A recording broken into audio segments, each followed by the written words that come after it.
जय श्रीमन नारायण। राधे राधे। जिंदगी का एक बहुत बड़ा विचारने और सोचनीय विषय है। क्या जीवन में कामना की जो कामनाएं हम करते हैं, पुत्र की, धन की, कंचन, कामनी, कीर्ति, स्त्री की कामना, घर की कामना, यह कामना क्या सभी की पूरी हो जाती हैं? तरह तरह की जीवन में कामनाएं उत्पन्न होती रहती हैं और यह कामना कभी आज तक किसी की पूरी नहीं हुई है। चाहे वो गृहस्थ जीवन में कामना हो और चाहे वो विरक्त जीवन में कामना हो, संसार की कोई भी वस्तु की कामना होगी, वो भी निहित स्वार्थ के लिए, तो हमेशा जीवन में असंतोष रहेगा, बेचैनी रहेगी। और चाहे वो घर गृहस्थी वाले व्यक्ति, भक्त को कामना हो, घर की कामना हो, धन की कामना हो, कोई भी कामना हो, वो बेचैन रहेगा। और चाहे विरक्तता में भी अपना आश्रम बढ़ाने की कामना हो, धन संपत्ति बढ़ाने की कामना हो, शिष्य बनाने की बड़े कामना हो, क्या ये कामनाएं नहीं हैं? ये और सूक्ष्म कामनाएं हैं। यश की कामना, अपनी प्रतिष्ठा फैले, इसकी कामना, पैसा खूब आए, उसकी कामना। सबसे कठिन है यश की कामना। ये जो का यश की इच्छा होती है, मेरा खूब प्रचार हो, मेरा खूब फैले, ये भी एक बहुत बड़ी कामना है। आज विष्णु पुराण देखने का शुभ अवसर प्राप्त हुआ। मैं आप सबसे अनुरोध करूंगा कि आप सब अपने छोटे बच्चों को और आप सब भी विष्णु पुराण में ध्रुव जी का और प्रहलाद जी का चरित्र जरूर देखिए। वो ध्रुव जिसने सतयुग में तपस्या की, जिसने सभी कामनाओं से निवृत्त होकर, ना पिता की प्रताड़ना मिली माँ के द्वारा, कथा आप सभी जानते हैं। थी एक पिता से, माँ से प्रताड़ना मिली, पिता की गोद से उतार दिया गया और माँ ने कह दिया, जा तपस्या कर और मेरे गर्भ से जन्म लेकर तब तू अधिकारी बनेगा पिता की गोद में बैठने का। भगवान विष्णु की तपस्या कर। वो बात हृदय को लग गई और फिर ध्रुव जी तपस्या में लीन हो गए। बहुत प्रलोभन मिले, परंतु आप देखेंगे तो मेरे को यही एक अंदर से सद्विचार आया कि जब तक हमारे जीवन में किसी भी चीज़ के, सांसारिक चीज़ की लोभ की लालच होगा, कोई भी कामना होगी निहित स्वार्थ के लिए, तब तक हम भक्ति के पथ पर, भगवान नारायण के दर्शन के पथ पर नहीं बढ़ पाएंगे, मुक्ति के उस पथ पर नहीं पहुंच पाएंगे। और देख लीजिए, बचपन से लेकर बुढ़ापे के लास्ट स्टेज तक कभी कामनाएं निवृत्त नहीं होती। बचपन में पढ़ाई, फिर युवा हुए नौकरी की कामना, फिर विवाह की कामना, फिर संपत्ति फैलाने की कामना, फिर बच्चे की कामना, फिर बच्चों की कामयाबी की कामना, फिर उनके बच्चों की कामना। कभी निवृत्ति होती है? नहीं होती है। परंतु इसी कामना को भगवत प्राप्ति की तरफ लगा दिया जाए। हे प्रभु, आपके कब दर्शन होंगे? हे प्रभु, मेरे से पूर्ण मन पूर्वक कब आपका भजन होगा? कब मुझे वृंदावन वास मिलेगा? कब मैं सेवा, सुमरण और सत्संग में लग पाऊंगा? ये इस तरफ की कामना हो जाए तो ये कामना हमें मुक्तिदायक देती है। विवाहित, जैसे कि एक विवाहित पुरुष अपनी पत्नी से स्नेह ना कर, अपनी घरवाली से स्नेह ना कर, प्रेम ना करके बाहर वाली से स्नेह करे तो उसको कहते हैं व्यभिचारी। ठीक इसी प्रकार हम भक्ति और ज्ञान से स्नेह ना कर इन संसारिक प्रलोभनों की कामनाओं को करेंगे तो हम भी हो जाते हैं व्यभिचारी। वह भी चारणी भक्ति हो जाती है। बिल्कुल बात सही है। विरक्तता के मार्ग में कोई कामना नहीं होनी चाहिए।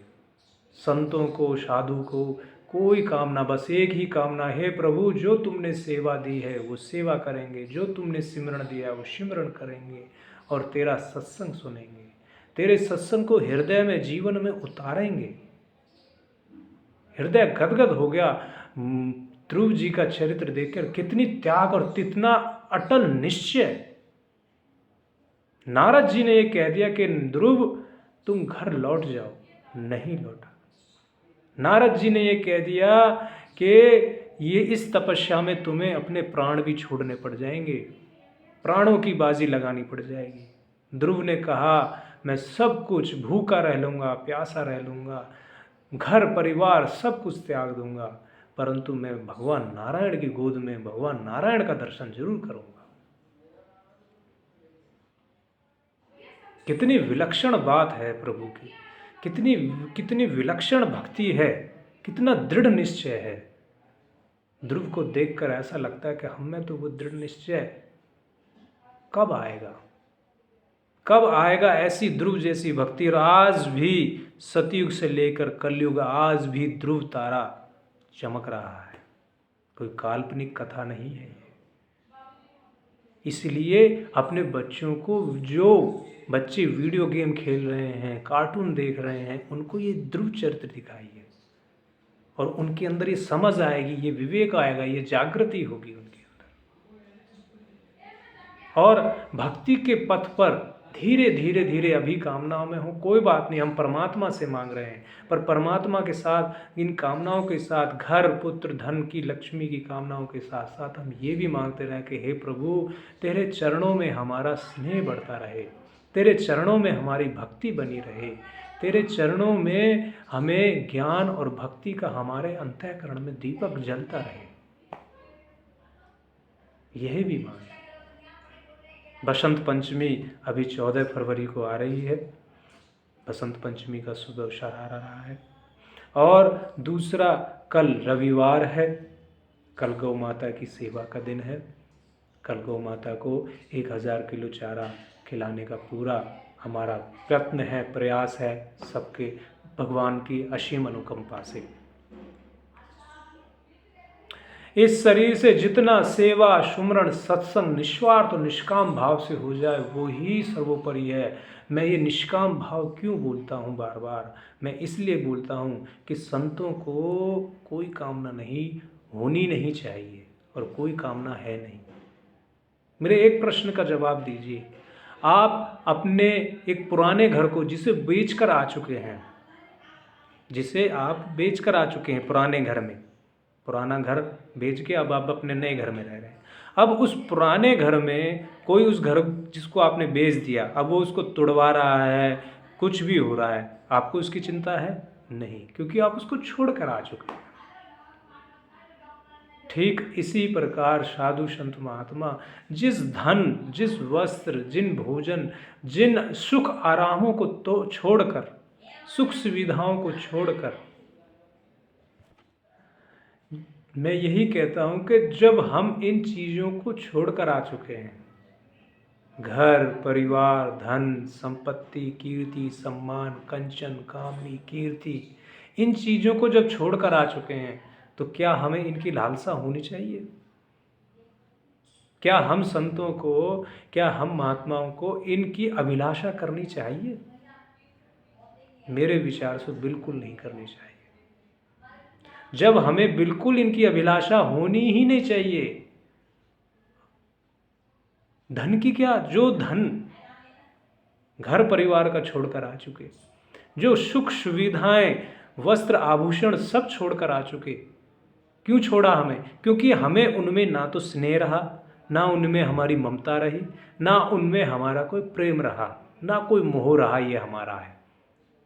हमें तो सिर्फ एक लक्ष्य था, भगवत प्राप्ति। एक ही लक्ष्य है, भगवत प्राप्ति, सेवा, परमात्मा की सेवा, सुमरण और प्रभु का सत्संग। इसी अभिलाषा के लिए तो इस पथ पर निकले, इसी अभिलाषा के लिए तो पथ पर निकले। इसलिए इस चीज़ की बिल्कुल चाहना नहीं, बिल्कुल चाहना नहीं। जब हमें बिल्कुल चाहना अंदर से नहीं होगी, जब हमें बिल्कुल हृदय से इन चीज़ों की चाहना नहीं होगी, तब हम इस पथ पर अग्रसर हो पाएंगे। हमारा अंतःकरण जितना निष्काम होगा, निस्वार्थ होगा, उतना ही प्रभु का स्नेह, प्रभु का प्रेम, प्रभु की भक्ति हमारे हृदय में विद्यमान होगी। इसलिए मेरा बुजुर्गों से, सभी से ये कहना है, हमें भक्ति के पथ से ही सुकून मिलेगा, भक्ति के पथ से ही शांति मिलेगी, भजन करने से ही हमें आत्म संतुष्टि मिलेगी, संतोष मिलेगा, हृदय में शांति मिलेगी। ये गौ माता की सेवा क्यों करते हैं? क्योंकि हम हृदय में एक सुकून मिलता है, एक शांति मिलती है, एक संतोष मिलता है। गौ माता की सेवा करने के बाद एक आत्म विभूति मिलती है, प्रभु के चरणों में स्नेह बढ़ता है, प्रभु के भजन में प्रीति बढ़ती है। और ये सेवा जो प्रभु करा रहे हैं, ये प्रभु की इच्छा से ही हो रही है और प्रभु की कृपा से ही हो सकती है। नहीं तो आपने कोरोना के समय देखा क्या बुरी हालत रही। इस शरीर का कोई पता नहीं है, वो शरीर ही सार्थक है जो प्रभु की सेवा में लग सके, वो धन सार्थक है जो प्रभु की सेवा में लग सके। नहीं तो वो धन तो सब यहीं रहना है, वो धन सार्थक है। और वो व्यक्ति सार्थक है जो दिल्ली फरीदाबाद इतनी दूर से आकर बांके बिहारी जी का दर्शन करके स्वयं अपने हाथों से गौ माता को चारा खिलाता है, स्वयं अपने हाथों से खिलाता है, वो व्यक्ति सार्थक है। इस अनंताचार्य को श्री वृंदावन धाम में रहने के लिए मिला, भगवान ने बड़ी अनन्य कृपा करी, भजन करने का शुभ अवसर मिला। और इन गौओं को जब मैं कूड़ा खाते हुए देखता हूँ तो मेरा हृदय जो है ना विदीर्ण होने लगता है, बेचैन हो जाता है। इसलिए मैं आप सबको जगाता हूँ, हम संतों का काम है जगाना। आपका धन, अरे आपका धन यहाँ वृंदावन धाम में लग रहा है, वो भी पूर्ण रूपेण लग रहा है, और वो भी निष्काम और निस्वार्थ भावपूर्वक लग रहा है। ये बड़े भाग्यशाली वाली बात है। यह समय किसी के हाथ में नहीं रहा है, ये भक्तों, समय किसी के हाथ में रहा है। समय एक बार चूक जाता है, फिर कुछ नहीं, फिर पछतावा ही रह जाता है। कब क्या समय परिस्थिति बदल जाए कुछ पता नहीं है। इसलिए मैं बार बार आपसे कहता हूँ कि एक परिवार भी एक दिन का भी अगर अपनी तरफ से चारा करता है तो उसके लिए बड़ा पुण्यदायक होता है। उसके बच्चों की बुद्धि शुद्ध होती है, बच्चों में संस्कार आते हैं। अभी देखिए, अभी आपको मैं बताऊं कि अभी एक भक्तजन हैं जिन्होंने अपने बच्चों को संस्कार देने के लिए उनको इस सेवा में जोड़ा है,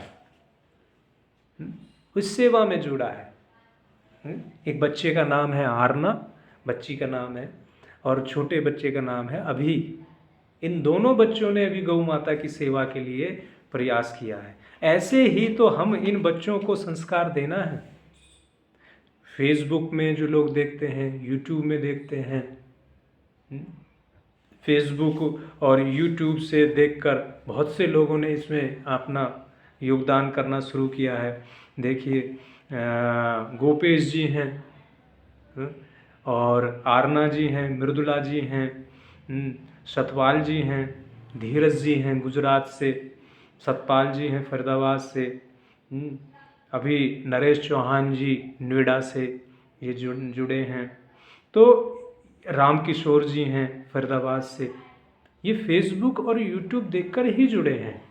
मैं एक ही बात हमेशा कहता हूँ और मेरी इस बात में बिल्कुल दृढ़ निश्चय है कि जिसका उद्देश्य दृढ़ है और भावना शुद्ध है, स्वयं परमात्मा उस कार्य में हाथ लगाते हैं, उस कार्य में सहयोग करते हैं। रविवार को जब इतनी गौओं को जगह जगह गौओं को सेवा करके परिक्रमा मार्ग से वृंदावन धाम में खिला कर आते हैं तो एक ऐसा लगता है कि हाँ हाँ, मेरे प्रभु के बांके बिहारी जी के चरणों में हमने एक पुष्प अर्पित कर दिया, बांके बिहारी जी के चरणों को सहला दिया, एक माला हमारे प्रभु के चरणों में हो गई, ये सेवा रूपी माला उनके चरणों में चढ़ गई। आज प्रभु का गौ रूप में दर्शन हुआ है, गौ रूप में आकर मेरे प्रभु ये भोग स्वीकार कर रहे हैं, बड़े प्रसन्न होते हैं प्रभु।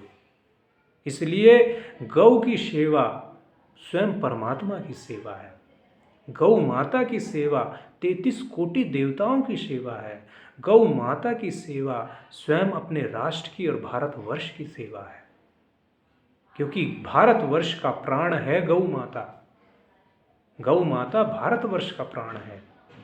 इसलिए अपनी तरफ से जो जैसे सेवा कर सके वो जरूर करें, जरूर करें, जिसके जहाँ क्षेत्र में जरूर करें। ये और अपने बच्चों को कृपया करके ध्रुव विष्णु पुराण के अंतर्गत जो सीरियल है, विष्णु पुराण सीरियल है, उसमें ध्रुव चरित्र जरूर दिखाएं, प्रहलाद चरित्र दिखाएं। आपके बच्चों के अंदर अच्छे संस्कार आएंगे, अच्छे गुण आएंगे, माता पिता से कैसा व्यवहार किया जाता है, गुरु से कैसा व्यवहार किया जाता है, ये संस्कार आएंगे। यही हमें रामचरितमानस हमें यही तो सिखाती है, संत लोग यही तो सिखाते हैं। इसलिए आप सब अब अभी सेवा रहेगी, कल रविवार है, कल जो तारीख हो मुझे याद नहीं आ रही है, संडे है कल, आज शायद 10 तारीख है, कल 11 तारीख है। 11 तारीख का अपना कल गौ माता की सेवा रहेगी और 14 फरवरी बसंत पंचमी को भी सेवा का पूरा प्रयास रहेगा, पूरा प्रयास। बसंत पंचमी को माँ सरस्वती की उपासना, माँ सरस्वती की उपासना के साथ साथ हमें गौ माता की उपासना करने का शुभ अवसर मिलेगा। और बसंत पंचमी से ही हमारे ब्रिज भूमि में 40 दिन का जो रंगोत्सव है, फाग उत्सव, फाग महोत्सव, फागुन का फाग महोत्सव जो होता है, होली महोत्सव प्रारंभ हो जाएगा। होली महोत्सव प्रारंभ हो जाएगा हमारे श्री वृंदावन धाम में। बसंत पंचमी को माँ सरस्वती की उपासना करें, पीला वस्त्र धारण करेंगे और हम अपनी गौ माता के लिए भी उस दिन 1000 किलो चारा अवश्य खिलाने का पूरा प्रयास करेंगे और पूरी मेहनत करेंगे। और बाके बिहारी जी की इच्छा है, जैसा वो चाहें, जैसा उनका आदेश हो। इसलिए आप सब श्री वृंदावन धाम 14 तारीख को बसंत पंचमी का आकर दर्शन करें, राधा रमण लाल जी का दर्शन करें और गौ माता को अपने हाथों से चारा खिलाने का प्रयास करें। इसलिए 2 दिन सेवा रहेगी, एक कल रविवार को और 14 फरवरी को है बुधवार, उस दिन सेवा रहेगी। इसलिए आप सब इस सेवा में अपना जो मन वचन लगे, जो तन मन लगे, वो बिल्कुल समर्पित कीजिए। बिल्कुल हर कोई सेवा कर सकता है और हर जगह की सेवा कर सकता है, हर कोई सेवा कर सकता है और हर जगह सेवा कर सकता है। इसलिए और अपना समय ज़्यादा से ज़्यादा प्रभु के भजन में, सेवा में, प्रभु की सेवा में, प्रभु के सिमरन में लगाइए। सेवा ये नहीं कि वृंदावन धाम ही आकर होगी, सेवा अपने घर में भी हो सकती है। मीठे वचनों द्वारा सेवा होती है, अच्छे विचारों के द्वारा सेवा होती है। हम अच्छा बोलें, अच्छा लोगों के बारे में सोचें, अपने गली मोहल्ले में घूमने वाली गौओं के लिए चारा खिलाने की व्यवस्था करें, क्योंकि हमारा मुख्य उद्देश्य तो गौ सेवा की जागृति कराना ही है। गौ सेवा, गौ की रक्षा करना ही हमारा मुख्य उद्देश्य है, यही है। इसलिए प्रभु के श्री चरणों में प्रेम, सेवा, सुमरण, सत्संग ये बना रहे, यही हमारी अनन्य निष्ठा बनी रहे। और कामना करें तो एकमात्र प्रभु के दर्शन की कामना। बहुत कामना कर ली, बहुत जीवन बीत गया, तरह तरह की कामनाएं। प्रभु गुरु महाराज कहते थे कि एक दिन कामना करते करते थक जाओगे और शरणागत हो जाओगे, तो इसलिए अब थक जाओ और शरणागत हो जाओ और यही कहो कि प्रभु आप तो एक ही कामना है कि आपका भजन हो, आपका सिमरण हो, आपकी शरणागति अनन्य शरणागति बनी रहे, आपका सत्संग सुनता रहूं, आपके और उस सत्संग को अपने जीवन में उतारता रहूं, उस सत्संग को अपने जीवन में उतारता रहूं। बहुत अनमोल समय है, इसलिए प्रिय भक्तों इसका फायदा उठाकर सेवा में, शिवरण में और सत्संग में लगा लीजिए और प्रेम से बोलिए राधे राधे राधे राधे राधे राधे। हरीश शरणम हरीश शरणम हरीश शरणम।